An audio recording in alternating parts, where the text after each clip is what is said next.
कहीं बीच समुंदर में नैया डूब तो नहीं जाएगी।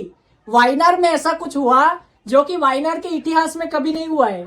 वायनाड जो कॉन्स्टिट्यूएंसी है वो अस्तित्व में आई 2009 में, और 2009 के बाद ये पहली बार हुआ वायनाड में कि वायनाड में सबसे कम वोटिंग परसेंटेज देखा गया। 13 नवंबर को जब वायनाड में वोटिंग थी प्रियंका गांधी जी के लिए, तो वायनाड में करीब 64.7% लोगों ने ही वोटिंग की। जब राहुल गांधी ने 2024 में चुनाव लड़ा था अभी लोकसभा का, तब करीब 70% से ऊपर वोटिंग हुई थी। और मैं ये भी बता दूं कि 2019 में जब पहली बार वायनाड की सीट से राहुल गांधी जी लड़े थे, तब 80% वोटिंग हुई थी, 80%। लेकिन प्रियंका गांधी जी जब बाईपोल इलेक्शन लड़ रही है वायनाड का, तो पहली बार ऐसा लग रहा था कि प्रियंका गांधी जी है तो बहुत वोट मिलने वाले, लेकिन सबसे कम वोटिंग परसेंटेज देखा गया वायनाड कॉन्स्टिट्यूएंसी के इतिहास में। इतना कम वोटिंग परसेंटेज कभी हुआ ही नहीं जितना कम वोटिंग परसेंटेज अभी हुआ। बल्कि केरल की एक दूसरी कॉन्स्टिट्यूएंसी है, वहां पे भी बाईपोल इलेक्शन था, लेकिन वहां पे 70% से ऊपर लोगों ने मतदान किया।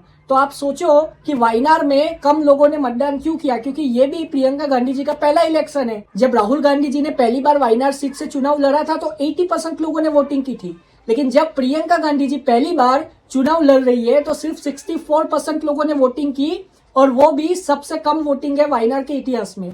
इतनी कम वोटिंग कभी हुई ही नहीं जितनी की अभी हुई है। अब जीतेगा कौन, इसमें ये बहुत बड़ा सवाल है। अब यहाँ पे ये जो कम वोटिंग हुई है, क्या ये लेफ्ट के समर्थक थे? क्या प्रियंका गांधी जी के समर्थक बाहर आके वोट नहीं किया उनको, या तो प्रियंका गांधी जी उनको घर से बाहर नहीं ला पाई, या तो हो सकता है कि चुनावी बूथ तक वो आई ही ना हो। लेकिन ये भी हो सकता है कि प्रियंका गांधी जी के सपोर्टर्स ही सिर्फ बूथ में आए हो, जो लेफ्ट और बीजेपी है उनके समर्थक वोट देने ही ना आए हो, ऐसा भी हो सकता है। लेकिन कम वोटिंग परसेंटेज किसको फायदा करता है, ये एक बहुत ही बड़ा सवाल है, क्योंकि राहुल गांधी जी से लेके कांग्रेस के जितने भी बड़े नेता है सब प्रियंका गांधी जी के साथ थे चुनाव प्रचार में। इतने शानदार चुनाव प्रचार के बाद भी 64% वोटिंग होना, ये बहुत ही कम वोटिंग परसेंटेज में बता दूं किसी भी सीट के लिए। और ये वायनाड के इतिहास में सबसे कम वोटिंग हुई है।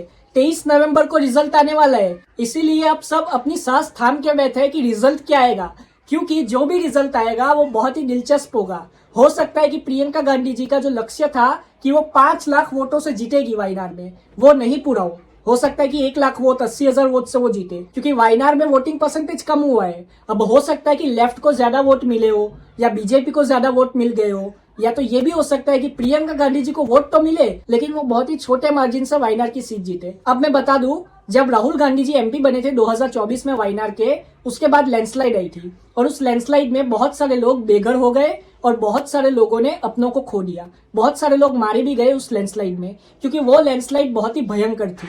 हो सकता है कि लोग खुश ना हो राहुल गांधी जी और कांग्रेस के काम से, जैसे उन्होंने लैंडस्लाइड आने के बाद लोगों की मदद की। हो सकता है कि उन्होंने मदद वैसी नहीं की जैसी वो कह रहे थे, मतलब जैसे उन्होंने वादा किया था वैसी मदद उन्होंने लैंडस्लाइड विक्टिम्स की नहीं की। इसलिए ये भी हो सकता है कि जहाँ पे लैंडस्लाइड हुआ और जो भी विक्टिम है, मतलब कि जिन्होंने अपनों को खोया, वो लोग शायद वोट करने नहीं आए और उन लोगों ने प्रियंका गांधी जी को वोट नहीं किया।